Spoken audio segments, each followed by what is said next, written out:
Today's celebration of the Morton Deutsch Award winners is obviously bittersweet. Mort's passing, even though he was 97, it was a shock. You know, we saw him around, and it was just last month. So we are freshly feeling the loss of a beloved member of our community, and the world lost one of the greatest social psychologists and most influential thinkers and activists of the past century. It's a sad but fitting coincidence that this year's academic festival theme is making a world of difference, because the difference that Mort made in the world was great and far-reaching. When he joined the faculty in 1963, he had already helped to end segregation policies in the U.S. and had laid the foundation for the professionalized study of cooperation, competition, and negotiation. He formalized his research here at TC, making the field of conflict resolution one of TC's famous firsts. He founded our doctoral program in social psychology and established a lab to explore conflict and negotiation from a scientific perspective. In 1986, he founded TC's International Center for Cooperation and Conflict Resolution, which he led until 1997, 7 years after his official retirement. He researched, published, and remained active here, literally until his death. His influence cannot be overstated. He gave us tools to help mitigate everything from family dysfunction to gang violence to war in the Middle East.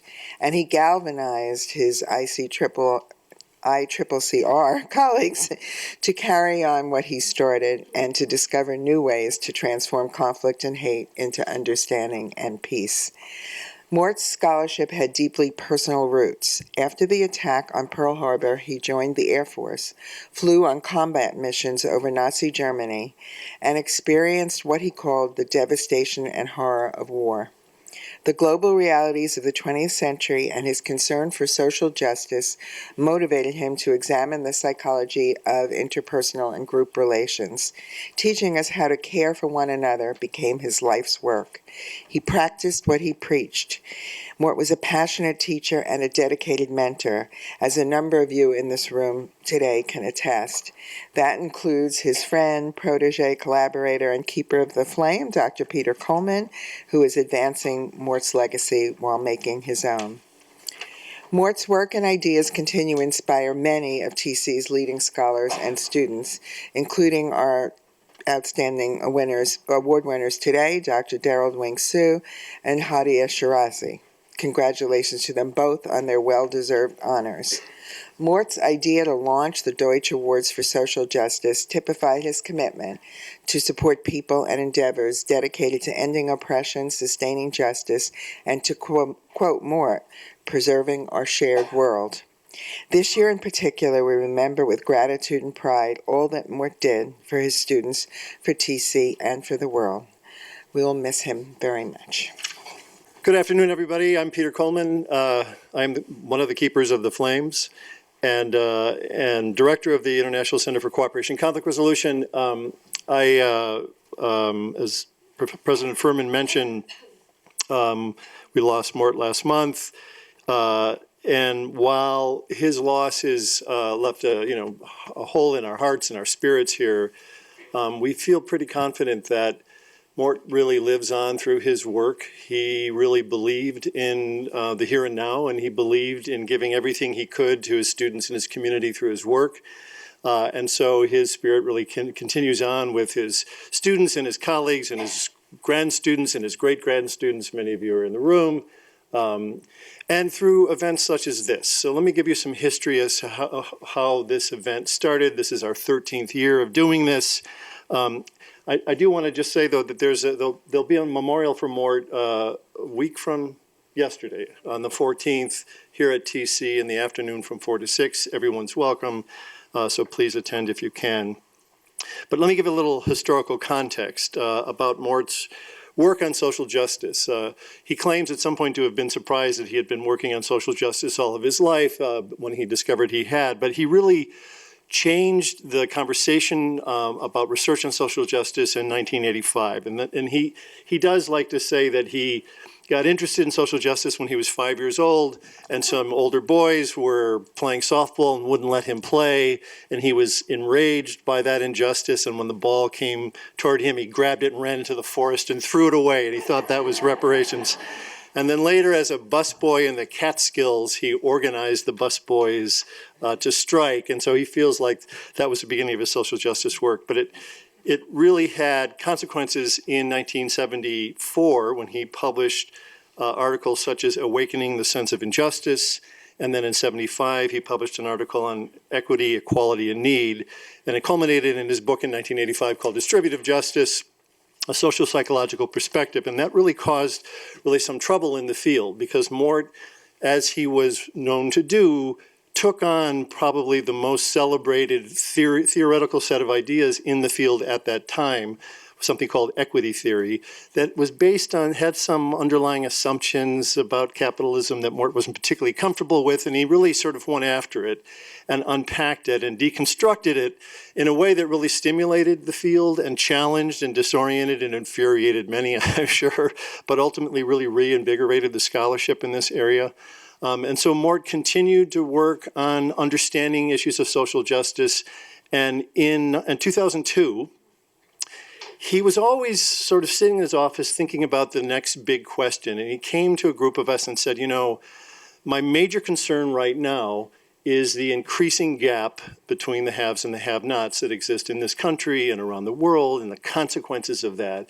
And if you think about it, that is the essence of the Sanders campaign and perhaps the Trump victory, is that kind of rage and that sort of inequality. And he wanted to sort of try to understand it more deeply, so he organized a group of us, Eric and Michelle and probably some others, Susan Apatow, and small group of us, to begin to think and take it seriously and look at the scholarship on it. So we spent, I think, a couple of years reading and talking, and we came away from that feeling like social science had done a really good job of describing and characterizing systems of oppression and systems of injustice. So we had a sense of the problem, the enormity of the problem, the intractability of the problem, but it didn't give us much in the way of insight into interrupting oppression or sustaining justice. Like, what do we do? Like, what are the levers? So that encouraged us to put together a small conference that had philanthropists and activists and academics and students, and we came together for 2 or 3 days in here and had conversations about that. And it was organized around a framework that, of course, Mort laid out for us in order to conceptualize interrupting oppression and sustaining justice.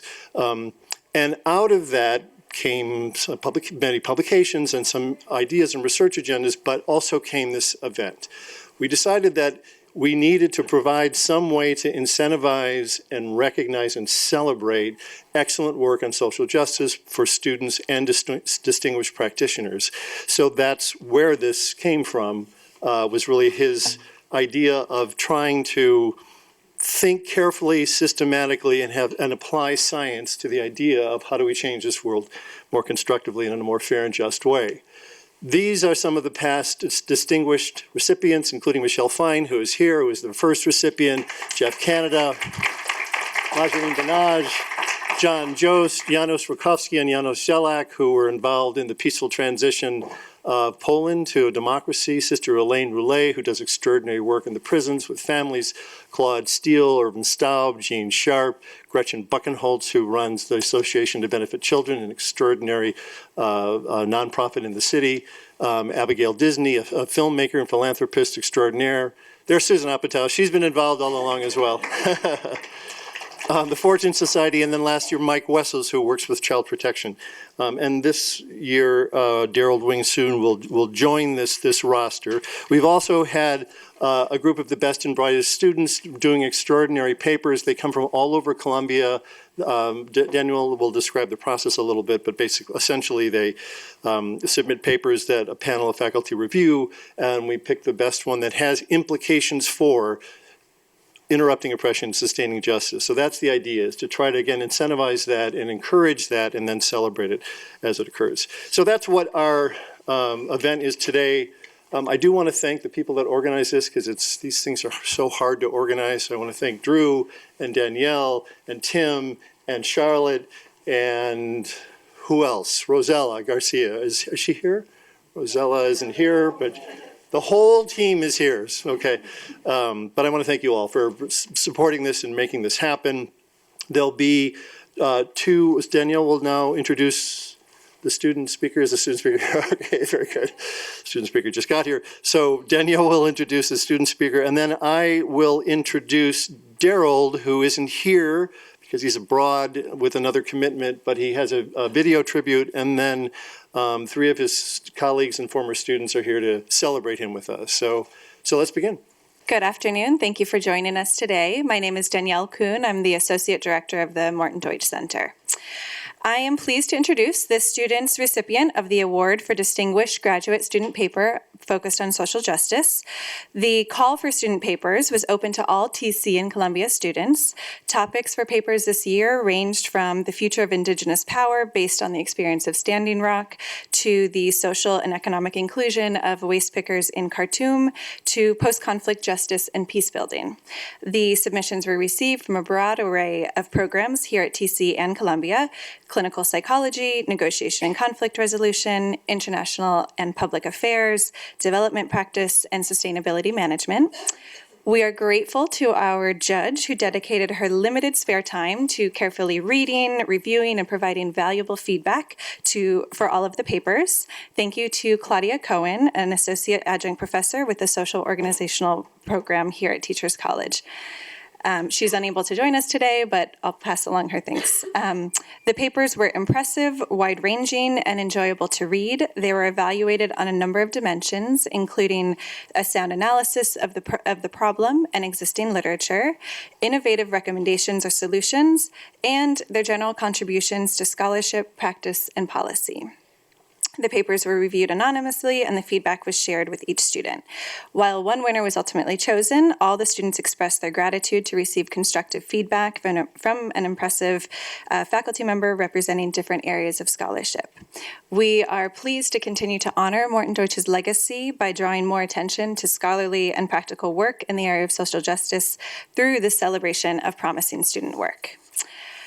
And our winner is Hadia Ali Shirazi. She is currently pursuing master's degrees in sustainability management and negotiation and conflict resolution here at Columbia University.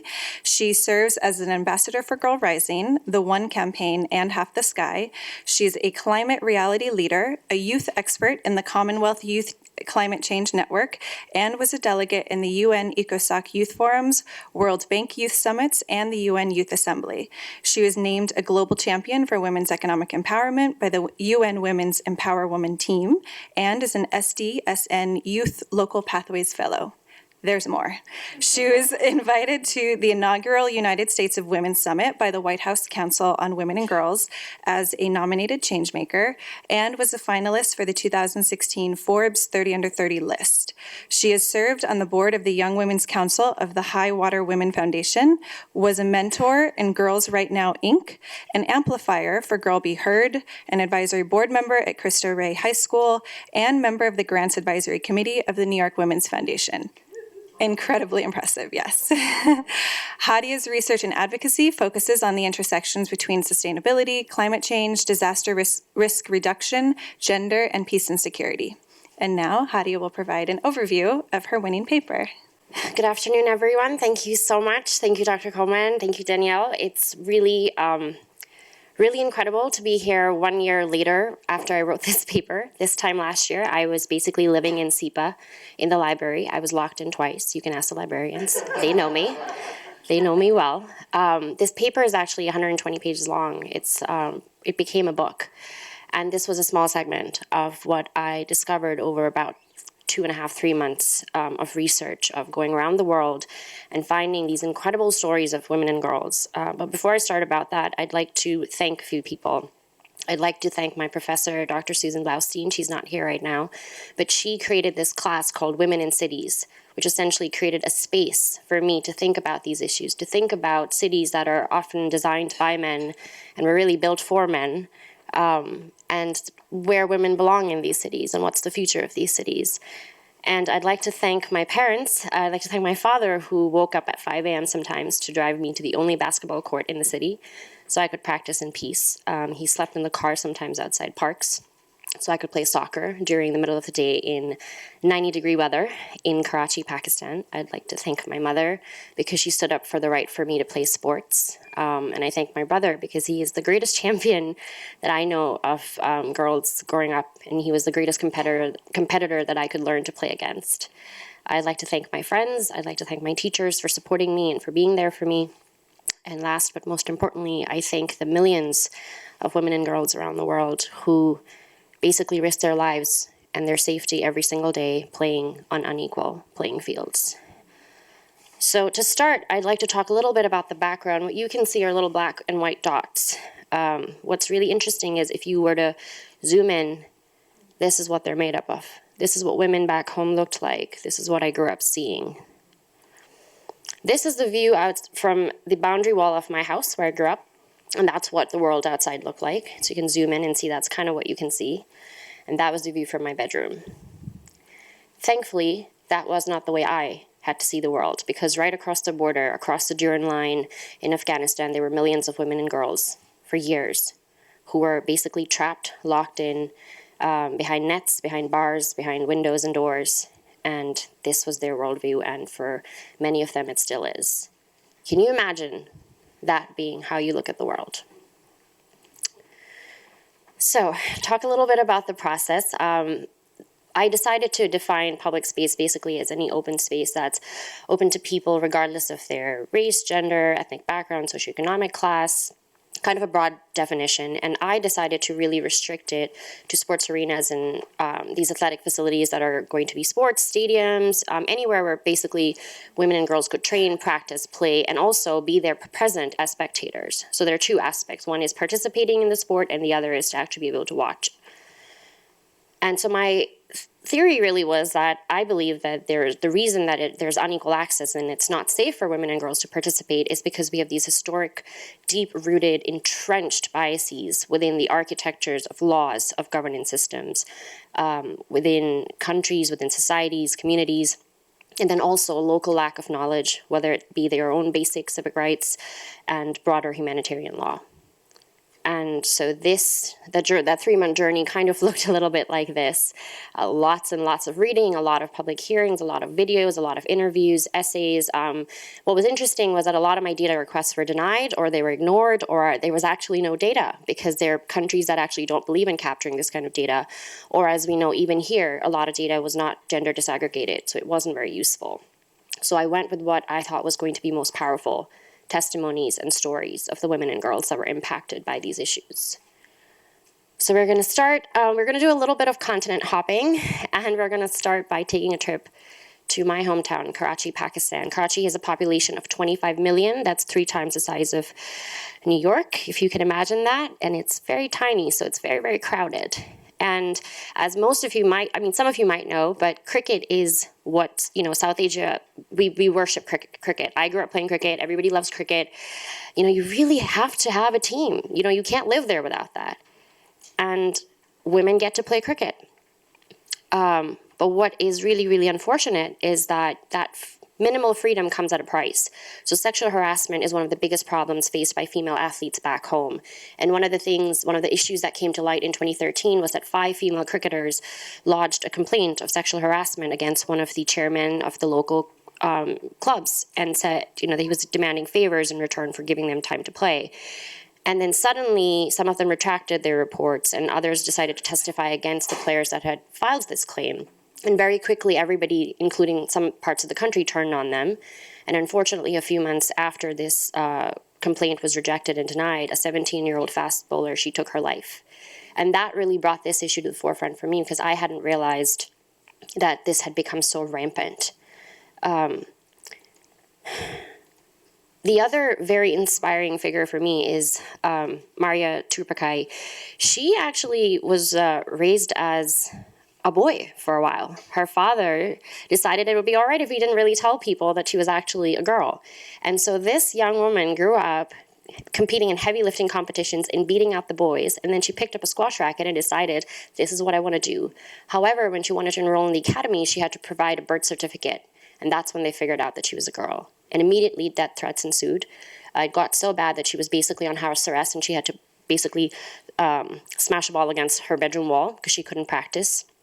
And then it got so bad that she had to write thousands and thousands of emails asking coaches from around the world to please take her in. And eventually a Canadian top-ranked player decided to take her on as a student, and she is now living in Canada. She's currently ranked, I believe, number 54 in the world.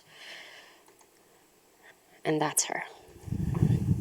So we're going to now go over the border. We're going to go to Afghanistan, and we're going to learn a little bit about what happened in Kabul. So when the Taliban took over, we all know that they basically put a ban on women, essentially. And Ghazi Stadium, which used to be it is the oldest stadium in the region, historic. But when the Taliban took over, they gave a very new definition to the term multi-purpose, because they started using it for public executions and stonings and sentencing. And it became known as the Stadium of Death. When the regime finally left and the darkness lifted, the stadium came back to life. But what was even more unusual is that women and girls started playing soccer on the fields. And those images splashed across international headlines. But they were, again, met with disapproval and backlash. And very quickly it became very dangerous for these girls and women to play. And all hope would have been lost had NATO not stepped in and said, you know what, you can play on our landing field. So minus the occasional Black Hawk landing and a bomb exploding outside, the girls had a place to play safely. And in this picture, you can see them playing against the NATO's women team. And that was a really, really, really good summer. So one of the women at the time, Khalida, she was 16 years old, and she was one of the captains of this team. She specifically got a lot of threats. She was targeted, her family was harassed, and it got so bad that she had to actually seek asylum in Denmark. And what's really cool is that she gets to now work for Hummel, which is a Danish sporting company, and she gets to design uniforms for the Afghani women's soccer team, which allow them to play safely because they include headgear. More on that coming up in a minute. So now we're going to go to Tehran, Iran. My family is originally from there. And here, what I found really ironic is that they don't let women into what is called the Azadi Stadium, which essentially means Freedom Stadium. So they actually did not get the irony of that at all. And there were a number of movements that started, but one of the most interesting ones for me was that these women came together in 2004 and said, you know what, we're going to protest, but we're going to write the protest on our white scarves that we wear on our heads. Because according to the law, you can't be without a headscarf, and the police can't forcibly remove it. So what a great way to protest, right? The other thing that's really interesting is that they have these marathons in Iran, and they had one yesterday, actually. And what I was really watching till this morning to see if there were any updates on whether or not they let women run alongside men, because there are no laws saying that you can't do that. However, the officials have refused to comment, and what has come out so far is that women were not permitted to run outside. They were told to run laps within the Azadi Stadium, while men from about 160 different countries got to run outside. But is that progress? I don't know, because last year, the official slogan for the marathon was, "Real men run Iran," and no women were even allowed to register.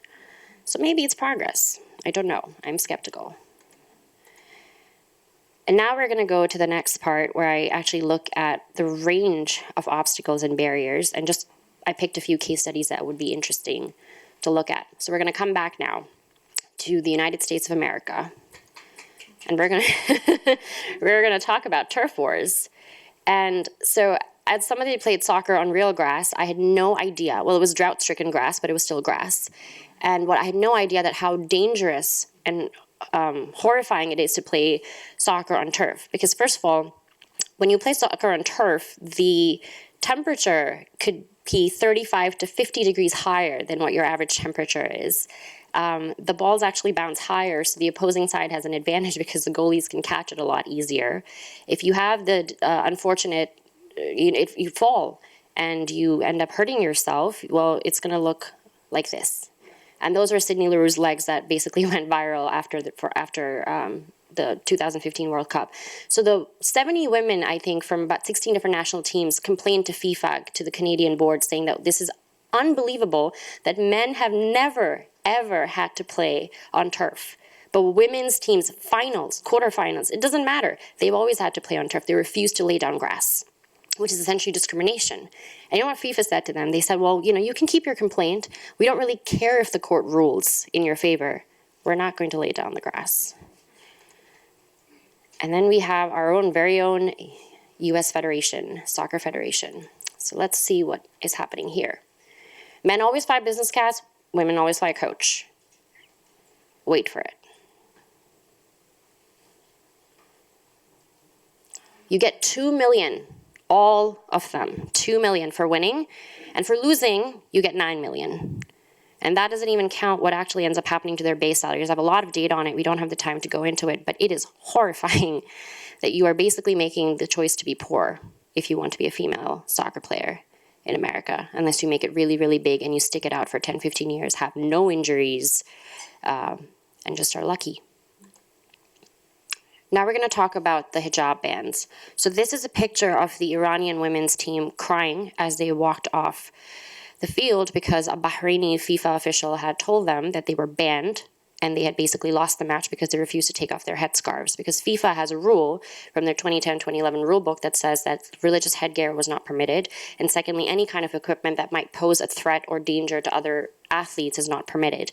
And for some reason, I mean, so like FIFA has been around for a really long time, right? They've been around. We've been having these World Cup matches since 1991. And it's a question to ask would be like, well, what are you basing this on? Have you done a test? Have you done a trial? Have you checked this out? Surprisingly enough, no. They hadn't. It wasn't until 2012 that Prince Ali from Saudi Arabia actually took the initiative of saying, you know what, we're going to do trials. And within 2 years, they realized that wearing a headscarf wasn't unsafe. So it took a quarter of a century to lift a ban that prevented about, 5 generations of millions of Muslim women and girls from around the world on every continent from playing. And another story in the same realm is of Wajdan Shahkhani. So her match, she plays judo. Her match was only 82 seconds long, and that's not why it was historic. It was historic because in 2012, Saudi Arabia finally was shamed enough because Brunei and Qatar sent women in their delegations to the Olympics that they decided to send one woman to the Olympics. Unfortunately, however, judo has very strict rules. They even have a book on yarn count. So they said, well, you know, she can't compete with her scarf. And it wasn't until minutes before her match that she actually even knew that she could play. So obviously it was nerve-wracking. And she lost, but it didn't matter because they changed the rules. She was allowed to play with a cap, which means now thousands and thousands of other girls can compete in judo. And now I want to talk a little bit about the architecture of patriarchy. Why does this happen? Why is this possible? We know the Olympics have been around since 1896, but women didn't compete till 1900s. And as I just mentioned, that it wasn't until 2012 that every single country had sent a delegate. The International Olympic Committees are supposed to monitor these standards, uphold the charter. The National Olympic Committees have a lot more discretion in what they can choose to implement and follow. So none of these 3 countries have women as their president, their secretary general, or their vice president of these committees. Actually, women can't even be found in the rosters. Iran has 2. I'm not really sure if they're real people because there's no descriptions of who they are under them. What's even more shocking is that FIFA has always had men running at president, vice president, secretary general. They've had multiple scandals, and usually it's after like the 5th scandal they'll appoint a woman because they're like, all right, well, I guess we might as well try this.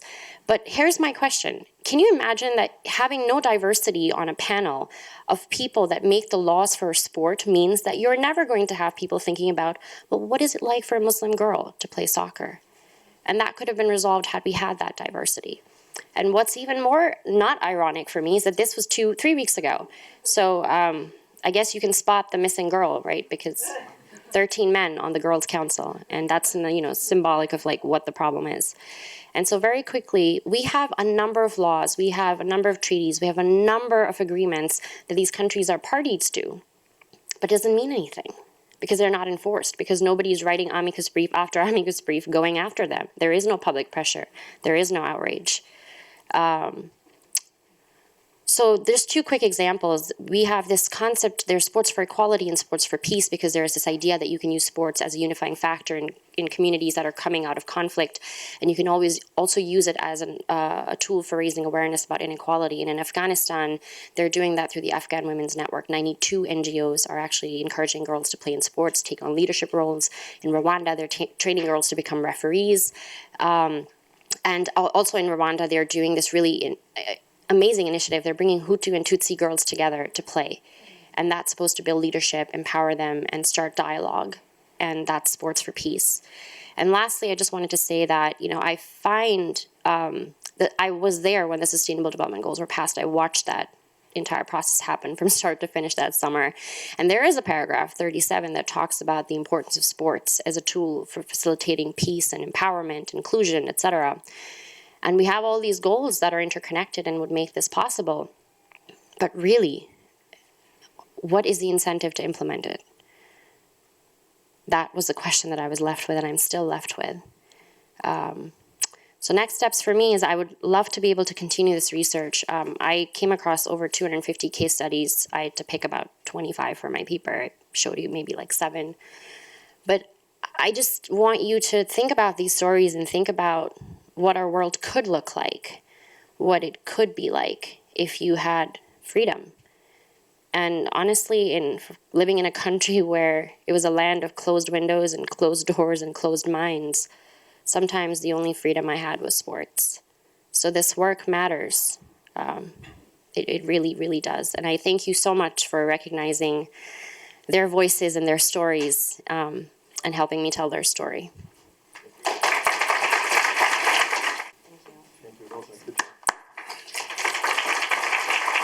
One of the former employees of Teachers College, Fahum, who is also in the NECR program, the conflict resolution program across the street, had an op-ed in the Wall Street Journal yesterday about sports and peace, because he grew up as a Palestinian Israeli and was the first member of the Israeli national junior tennis team, first Palestinian member of that. So check that out. Okay, so I want to introduce Derald Wing Sue as this year's recipient of the Distinguished Scholar-Practitioner Award. Derald has been my colleague here for as long as I've been here, but I think I first met him face-to-face at an APA, American Psychological Association meeting about 20 years ago.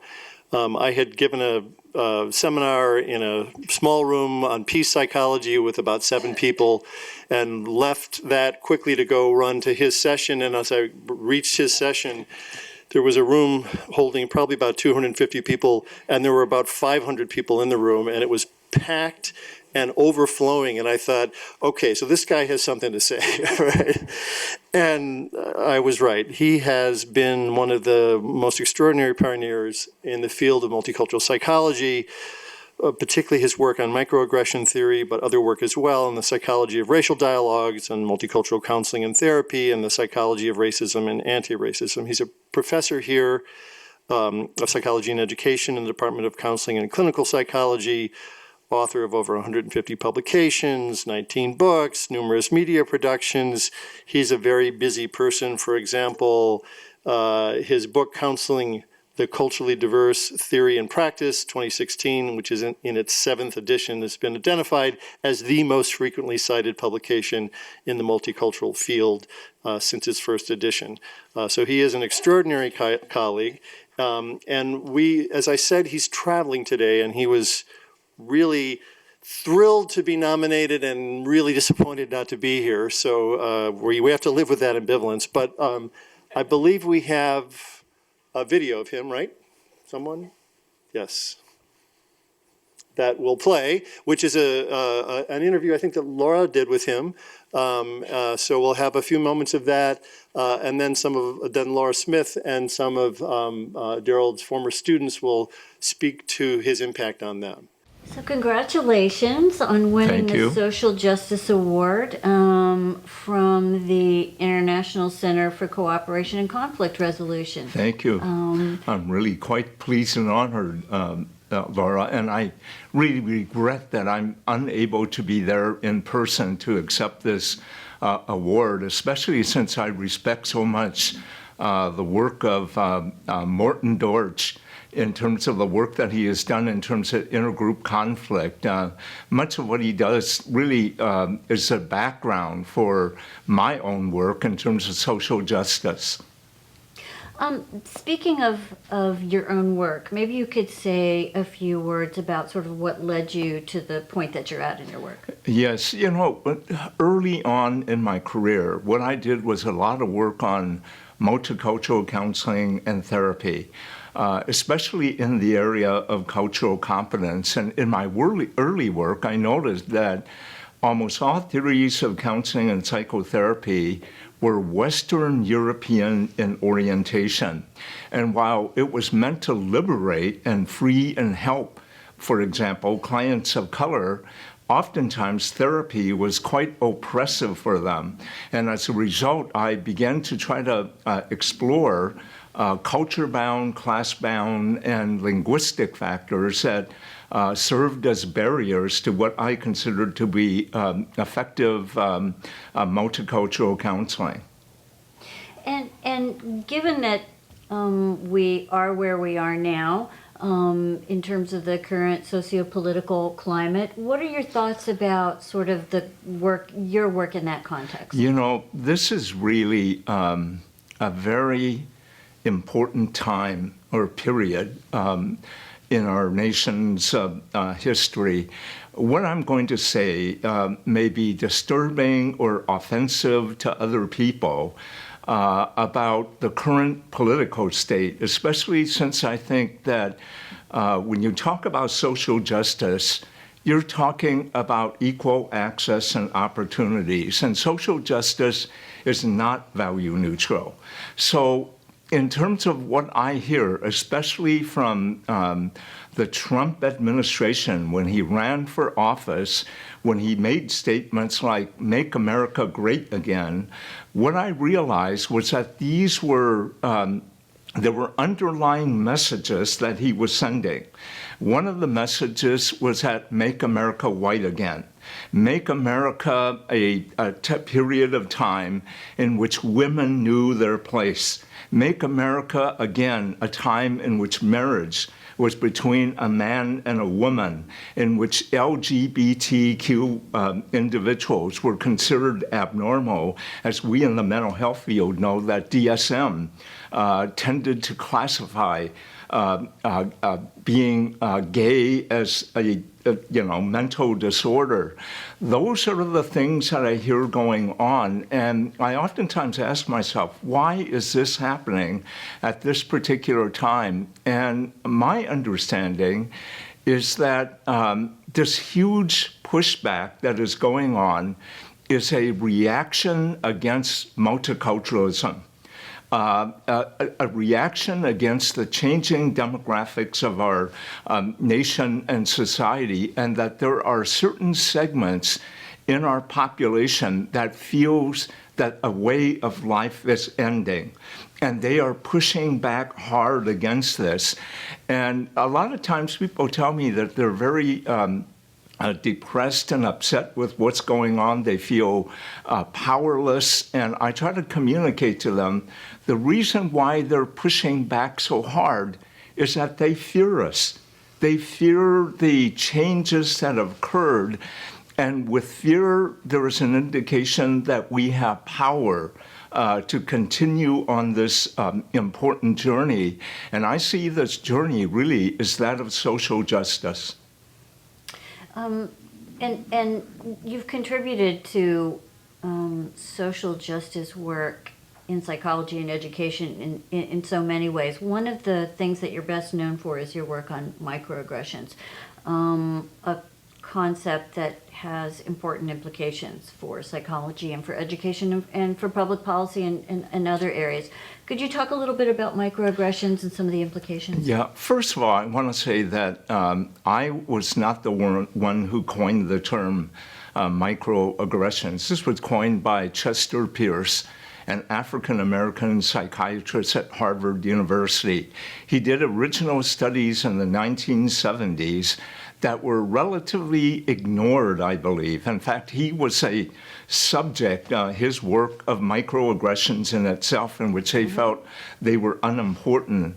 But for viewers, for the audience who aren't familiar with the term, microaggressions are the everyday slights, insults, put-downs, invalidations that people of color or any marginalized group members can experience from well-intentioned individuals who are oftentimes unaware that they are engaging in harmful, offensive behaviors or statements. We found in our study that oftentimes there are people who downplay the importance of microaggressions. They say that they are harmless, trivial, insignificant, and our research indicates that they are more than harmless and trivial. In fact, Maya Angelou, who passed in, I think, 2014, is fond about talking. She didn't use the term microaggressions, but she compared that concept to little murders as opposed to the grand execution. The grand execution being the work of white supremacists, hate crimes. But when she talked about the little murders, she's talking about the everyday indignities that people of color experience from people. And it is what she calls death by 1,000 cuts. And a lot of times when I talk and do research on microaggressions, my colleague call it or label it micro-nonsense, that they're insignificant, that they are no different from the everyday incivilities or rudeness that even, let's say, someone with power and privilege, like white men, might experience from a rude clerk. Our studies indicate that race-based microaggressions, gender-based, disability-based microaggressions are many times more harmful. And our studies indicate the reason why. One of them is that microaggressions occur to marginalized group members from the moment of birth until they die, from the time they awake in the morning until they go to bed. And that microaggressions are cumulative, and any one can represent the straw that breaks a camel's back. That's what we're finding. Plus, microaggressions symbolize past historic injustices that many of those with power and privilege don't have.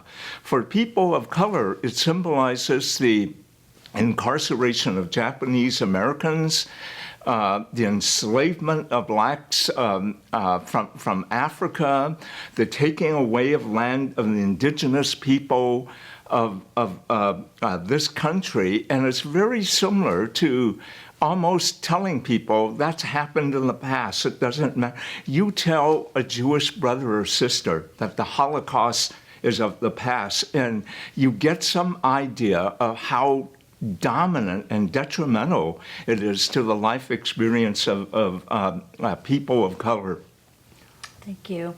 And to sort of bring things forward to your most recent work, lately you've been speaking and writing about race talk and kind of the difficulty that people have in engaging in honest conversations about race. Can you tell us a little Yes, bit about that? you know, and I want to say that it was my research team, my doctoral students and other students who were a part of the microaggression and the racial dialogue studies that we have been doing.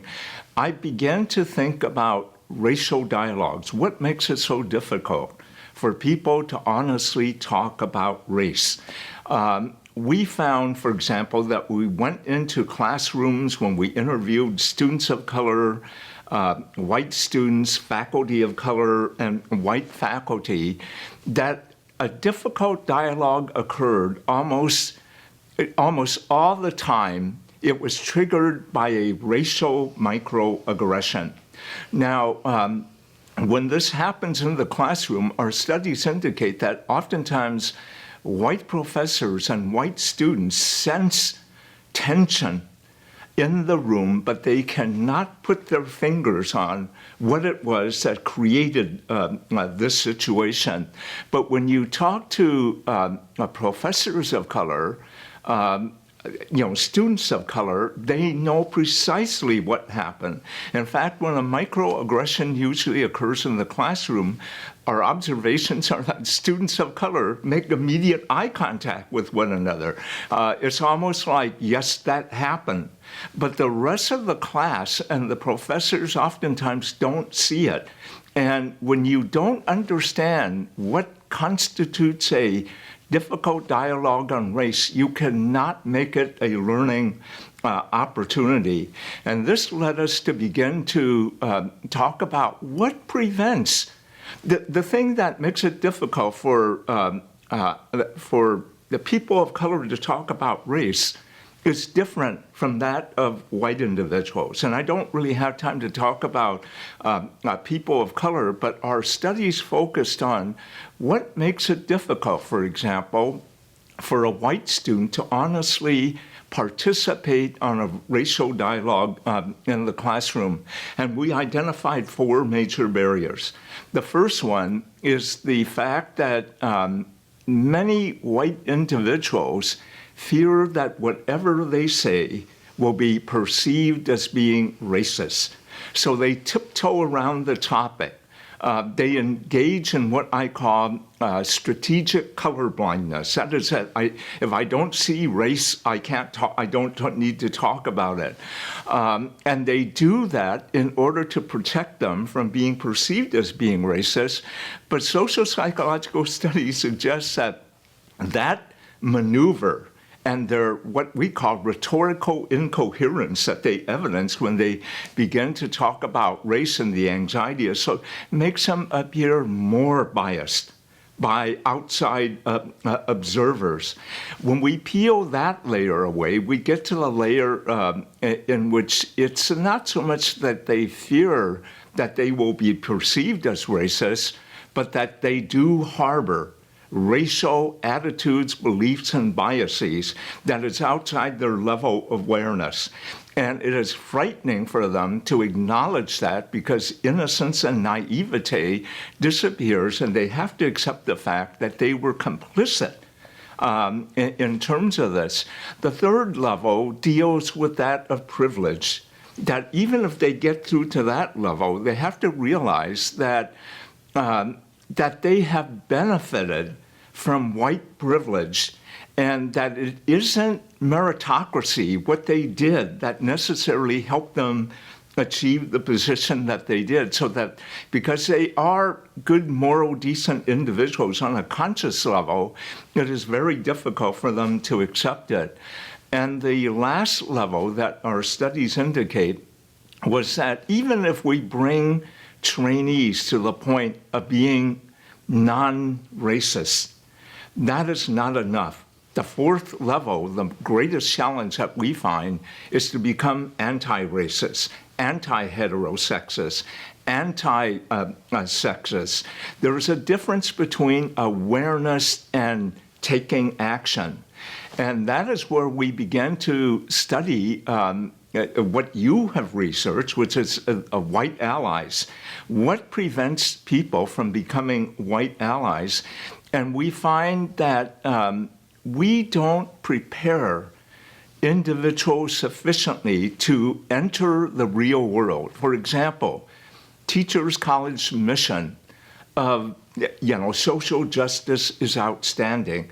Many of our courses teach students that it's a moral imperative on their part, but we don't give them the skills to go outside to the real world. We don't prepare them to play what roles they have to play. But more importantly, what we find is that we don't prepare them for the negative, hostile consequences that will occur when they exercise social justice interventions in which our society pushes very hard on. And I can give an example, just a very simple example, and that is that many of our students who go through a diversity training will go back for the holidays. And during the holidays, they will, because they've been taught they can't be inactive when a racist or sexist joke is told, they will interview when a favorite uncle tells a racist joke, and the whole family, the parents, hush them up and tell them that, what are they teaching you at that liberal school at Teachers College? This is your favorite uncle. You've got to, for family harmony, if you keep this up, we won't want you as part of the family anymore. And that is even bigger when you go to the world of work, where if you see discrimination in action and try to intervene, your manager, employer may punish you for evidencing that social justice attitude. And that is where I think our training lacks greatly in preparing individuals to be white allies or allies in the struggle for equal rights. Well, it's always such a pleasure to hear you talk about your work. And I know I'm speaking for many of the people that are listening. It's been so important for me to be a student of your work. So congratulations again on winning this year's Morton Deutsch Award. And thank you, Laura, for doing this interview. My pleasure. Okay. So that gives you a sense of the passion and intellectual energy that Derald brings to this important work, to thinking about it systematically, to doing systematic research, and to asking these sort of big questions. Clearly an outstanding, distinguished recipient.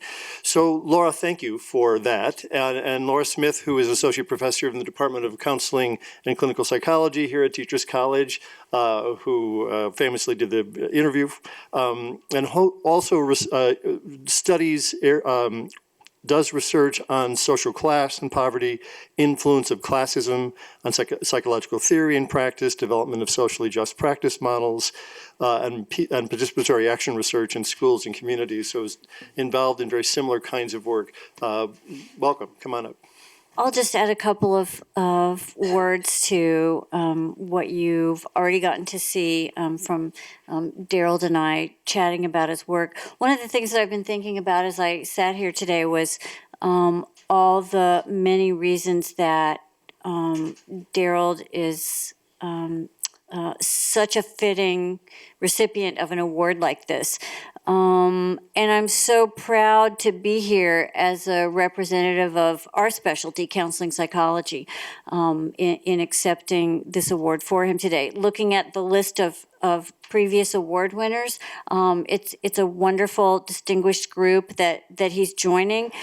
And I feel like in the spirit of Morton Deutsch, he's somebody that the word legacy really applies to. You heard all of the remarks that Peter made earlier about Derald's career.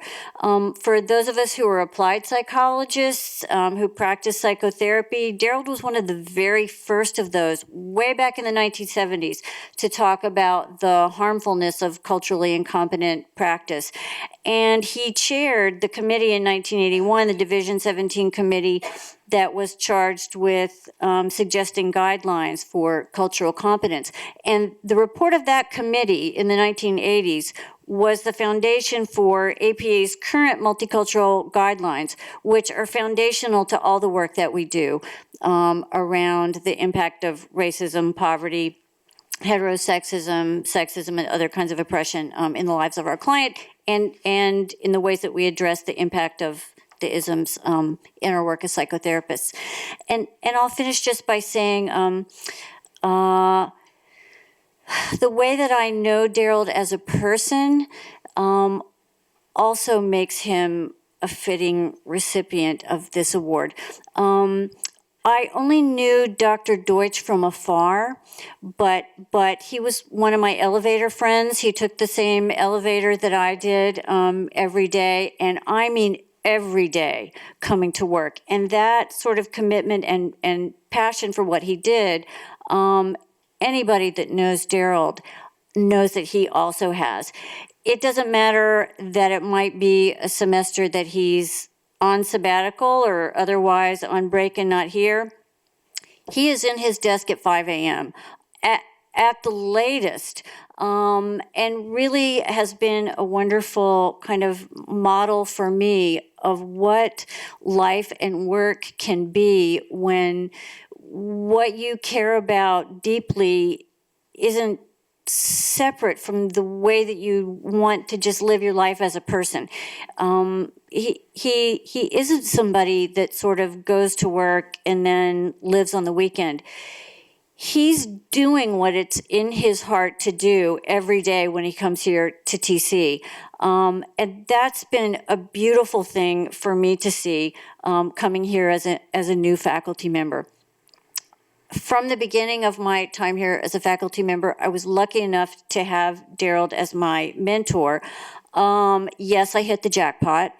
And it was a privilege. It has been a privilege. It still is a privilege to work closely with somebody with that level of expertise and knowledge of the field, but also with the kind of humanity and kindness that Derald has brought to his work with me as a new faculty member and with his students as well.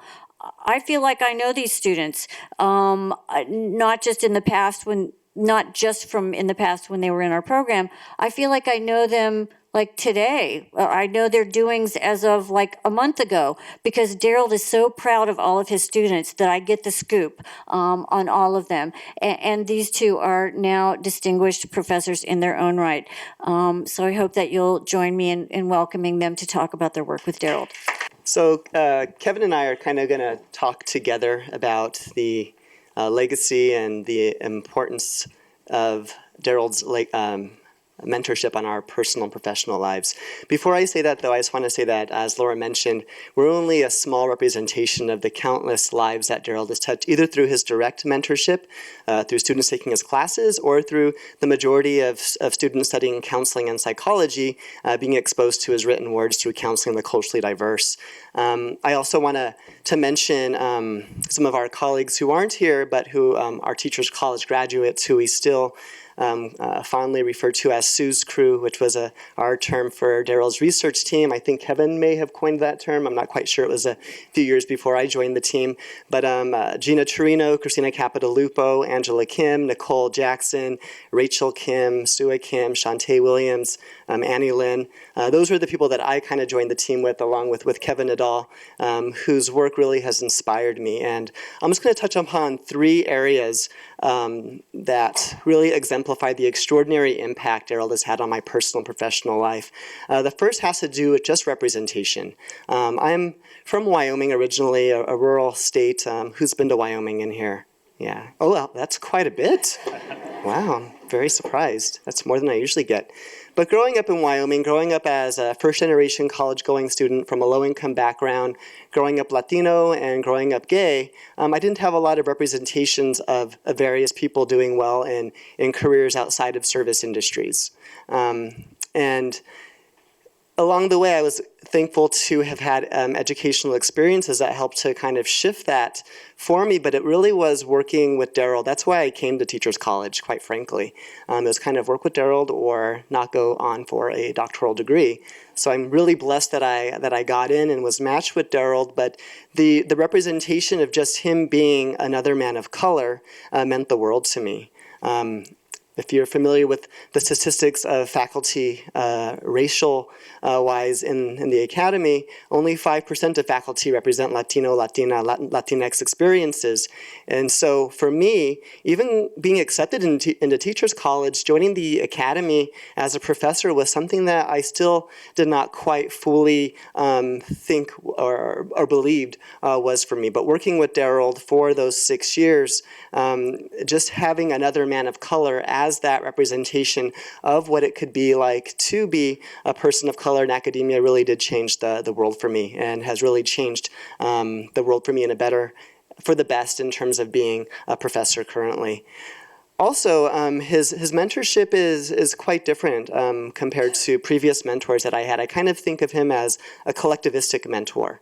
You know, he kind of talks about that being one of the paradigms that he has added to the field of counseling, psychology, and education is this collectivistic kind of worldview that was really missing. And that's really who he is. An example would be me going to the American Psychological Association convention. And to this day, he will still grab me and pull me if I see him at a reception and introduce me to other people because he still has that care and interest in my development. We still work collaboratively on writing and other endeavors to this very day. And it's because he really values not only his own personal legacy, but he values kind of all of us that he has mentored through the years as kind of extensions of his legacy. He would probably never say that. That's probably something that he does not think, that he isn't thinking of consciously. But that's kind of how I view myself as someone who's learned from him, and now with my own students kind of take that collectivistic worldview into how I teach and mentor the future generation. And lastly, there's a mantra and something that he's written that he speaks about that I think has probably been a guiding force of his work and something that I take to heart as a person who navigates the world where I'm not always seen, let alone valued or celebrated. He has a way of kind of saying that the reason why we do this work is to make the invisible visible, right? To make these experiences that have been excluded, to help me personally as somebody who is navigating an academic system that was not created for me at all by any means, but to help me to do it successfully is to help make these invisible isms, microaggressions, sexism, heterosexism, etc., visible so that the world can see what's really going on at the heart of it. Through his mentorship, he's also taught us personally how to deal with the adversity that comes with studying these types of social justice concepts. We know that they're not widely accepted in society, let alone in academic circles. And so he's taught us how to, with, I think, a finesse in a way, navigate our academic concepts and constructs in a way to where we're able to reach a wide array of people. And so I just want to leave you with that. I hope that all of us can kind of be good stewards of academia and continue his legacy of making the invisible visible.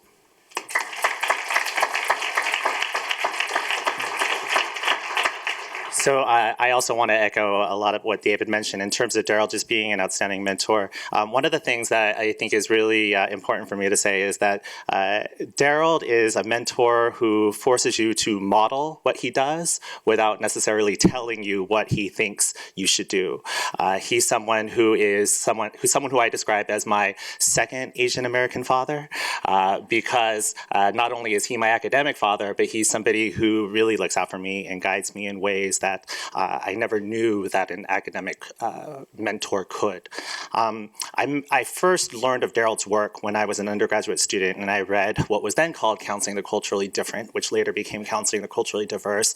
And similarly to what David spoke of, it really was my first introduction to knowing that multicultural psychology was a valid science, that it was something that we should be talking about, as something that was worthwhile, something that really spoke to my experiences. I read his multicultural competence models, and later his Asian American racial identity models, and I thought to myself, wow, we could study ourselves? This is amazing. Up until that point, I thought that the point of being a student was to fit in instead of trying to contribute to your own experiences to the field. Derald is someone who didn't explicitly tell you what he wanted to do. It's a very Asian American dynamic we have, but he kind of like made you feel guilty sometimes. So for example, when I said like, I don't know, I think I could make it today, he's like, oh, well, I really want you to go. And I said, okay, I guess I gotta go. He's somebody who also challenged us in ways that was, one, would be helpful for our development, but two, because he knew that it was important for us to step up when he would not be able to. One poignant example for me was with when he was teaching his racial cultural laboratory, which a lot of students have taken throughout the years and which some people find to be the most difficult class of their graduate careers because he basically forces us to talk about race and gender and sexual orientation and all the oppression that comes with all of those different identities. But students would get mad at us, his TAs, because we would challenge them. Oftentimes he would say, I would say, Dr. Sue, can you like intervene? He's like, no, that's fine. I like them being mad at you, not at me. And so while that was like kind of like frustrating or annoying at times, it was also a really good practice because I had to be able to be comfortable with ambiguity, to be comfortable with people being mad at you for no reason. I had to be comfortable with people's anger towards you when you're just trying to preach social justice. I finally want to just say that Derald is somebody who is a pioneer. He founded the Asian American Psychological Association in 1972, and I'm crying because it's such an honor to know that he started this organization because he wanted Asian American psychologists to feel supported and to have a network of people across the United States who are like them and who study and practice those areas of interest. I now am the president of the Asian American Psychological Association.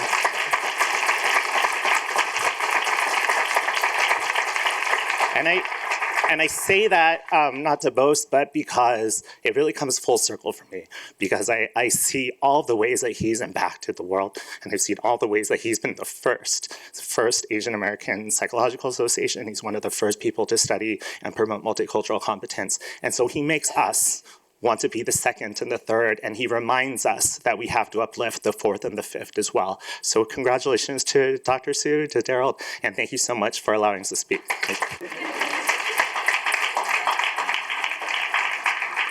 Thank you.